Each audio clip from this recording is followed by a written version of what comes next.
जी, राजीव जी। सबसे पहले तो मैं आपके चैनल को साधुवाद देना चाहूंगी कि जिस दिन से ये पदयात्रा शुरू हुई है, I think you are the only channel जो शुरू से लेके और आज समापन का जो महोत्सव हो रहा है यात्रा के, उसको आपने कवर किया है। और मुझे फक्र है कि मैं हर कदम पे इस यात्रा से जुड़ी रही आपके चैनल के माध्यम से। मैंने ऑलमोस्ट हर स्टेट में आपके चैनल में आपने मुझे इनवाइट किया और मुझे यहाँ अपनी बात रखने का आपने मौका दिया। आपका उसके लिए भी बहुत बहुत साधुवाद। अब इस पदयात्रा और स्पीच के बारे में मैं अपनी जो विचार है वो रखना चाह रही हूँ।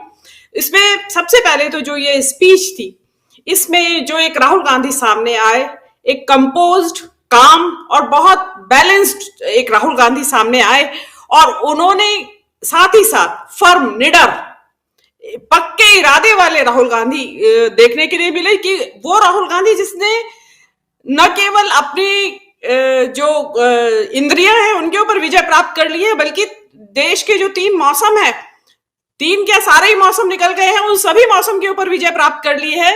याद करिए जो आपने कहा भी है कि कर्नाटक में जो एक दृश्य पैदा हुआ था, बारिश में खड़े थे, वो शायद आसान था बारिश में खड़े होना। बर्फ में खड़े होना बहुत मुश्किल काम है, गीला हो जाता है इंसान और बहुत ठंडी हवा होती है बर्फ की, मैं आई कैन इमेजिन।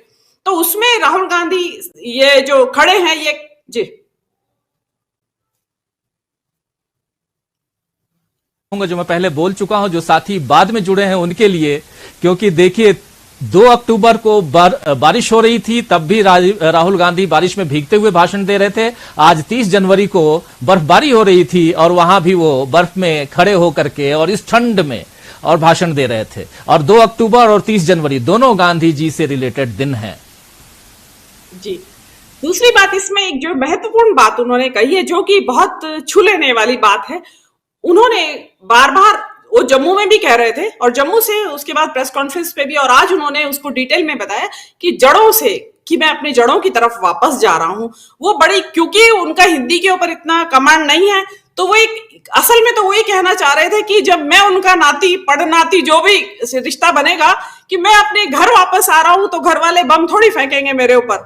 वो तो बाहें, और उन्होंने कहा भी कि बाहें फैलाए हाँ मेरे स्वागत में खड़े हैं। वास्तव में बड़े भावुक करने वाला क्षण था और ये एक बहुत अभूतपूर्व स्वागत जो कश्मीरी लोग थे उन्होंने दिया। और ये जो राहुल गांधी की आवाज में जो एक शांति, एक स्थिरता, स्थैर्य जिसको बोलते हैं, वो जो था, वो एक जड़ों को जैसे अपनी तलाश लेने का। देखिए, मेरे ख्याल से नेहरू के बाद से जो ये परिवार है, इसमें इस बात की चर्चा ही शायद नहीं होती थी कि हमारा कश्मीर से कोई रिश्ता है। आज राहुल ने उसको वापस जोड़ दिया है, कश्मीर से अपने रिश्ते को। और शायद इस दुनिया में पता भी नहीं था व्हाट्सएप यूनिवर्सिटी आने से पहले इस हिंदुस्तान के युवाओं को कि इस परिवार का कश्मीर से क्या रिश्ता है।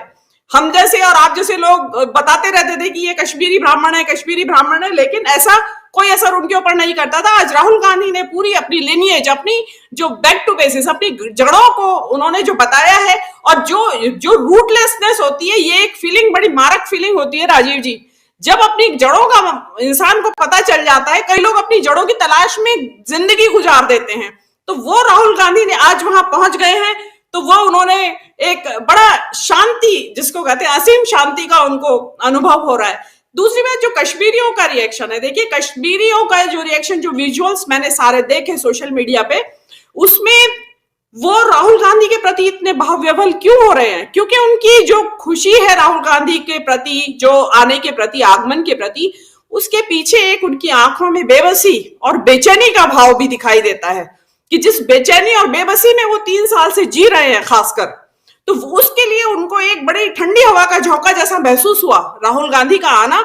और बार बार वो ये कह रहे हैं कि ये कुछ करेगा, इंशाल्लाह ये कुछ करेगा हमारे लिए, हमें इससे उम्मीद है, हमें इससे उम्मीद है। ये उम्मीद की किरण जो है, देखिए जो ये होप होती है, इंसान को जो होप होती है, वो इंसान को कठिन से कठिन परिस्थिति में भी जीने का हौसला देती है। और वो राहुल गांधी ने वहां पहुंचकर कश्मीर वो हौसला उनको दिया है। और जो नफरत जोड़ो का जो मेन थीम इस यात्रा का था, उन्होंने वास्तव में नफरत को, जो कश्मीर में जो माहौल फैला दिया गया था कि ये लोग ये नफरती लोग हैं, उसको उन्होंने एक हीलिंग टच, मरहम का काम किया है राहुल गांधी की इस विजिट ने।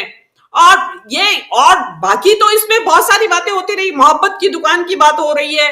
अभी इसमें मोदी और शाह जी के और डोभाल के बारे में जो उन्होंने कहा है, देखिए डोभाल को उन्होंने इसलिए जिक्र किया जबकि सभी इस बात का सवाल कर रहे हैं कि ये जो कश्मीर का जितना भी सारा ऑपरेशन हुआ 2019 में, उसमें उन डोभाल की बहुत मुख्य भूमिका रही है। और तो उनको मतलब वो कश्मीरियों को ये भी बताना चाहते थे कि खाली मोदी शाह ही जिम्मेदार नहीं है, इसके पीछे कोई और भी है जिन्होंने ये सारे ऑपरेशन को अंजाम दिया है। वो जो भी हुआ है वो एक अलग बात है, लेकिन आज की स्थिति में राहुल गांधी उनसे प्रॉमिस जो कर रहे हैं कि आपके स्टेटहुड को हम वापस देंगे, आपके राज्य का दर्जा वापस दिलाएंगे, वो एक उनको एक बहुत बड़ा दिलासा, उनको एक आश्वासन जो मिला है, वो एक मैं असल में जो है कि भारत अब जुड़ा है। सिर जो है कश्मीर जो है मस्तक है भारत का, जो हिमालय है, हिमालय देश का मस्तक कहा जाता है। तो उसको अगर राहुल गांधी पहुंच के और वहां जोड़ने में सफल होते हैं, ये तो उल्टे राहुल गांधी ने मोदी सरकार के लिए एक बहुत भारी पीआर पब्लिक रिलेशंस का काम कर दिया है कि वहां जाके उन्होंने बताया है कि भाई आप हमारे हो, और आप चाहे वो ऑपोजिशन पार्टी से ही बताया है, लेकिन वहां जो एक तिक्तता, बिटरनेस जिसको कहते हैं, उसमें कमी आएगी डेफिनेटली।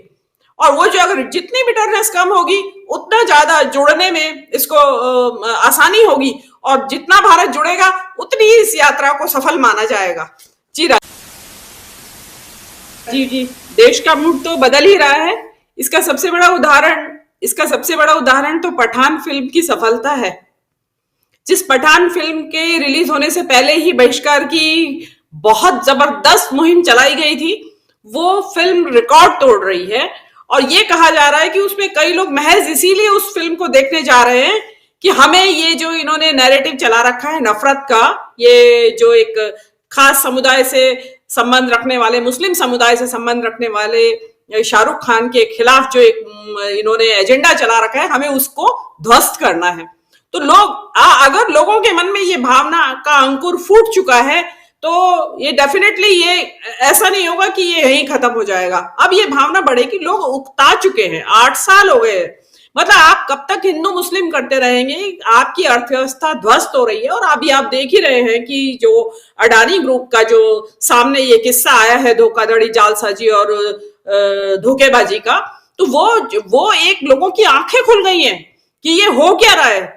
हम तो नफरत, जो राहुल गांधी कहते हैं कि वो जेब कतरा जब आता है तो अकेला नहीं आता है, वो आपका ध्यान दूसरी तरफ लगा देता है उसके साथी, और जेब कतरा आपकी जेब काट लेता है। तो वही देश की जनता के साथ हुआ, नफरत की तरफ उनका ध्यान लगा दिया गया और इधर जेब कटती रही अडानी के जरिए। अब जो अडानी का जो पैसा है वो सारा पब्लिक का पैसा ही तो है, LIC और SBI में। वो सब क्या होगा उसका अभी भविष्य जानेगा, लेकिन जनता समझ रही है, अब लोगों को समझ में आ रहा है, क्योंकि बहुत कुछ आज भी नहीं हो पाया है उनके लिए।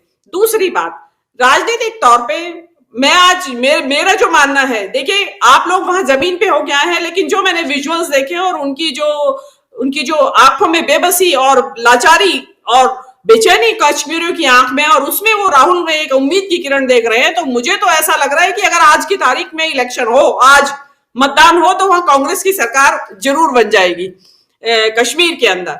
तो ये एक वहां की जो लोकल, जो दोनों लीडरशिप है, जो लोकल दल हैं, जो स्थानीय नेशनल कॉन्फ्रेंस और जो PDP है, उनके लिए भी एक मैसेज है कि वो शायद कहीं फेल रहे हैं।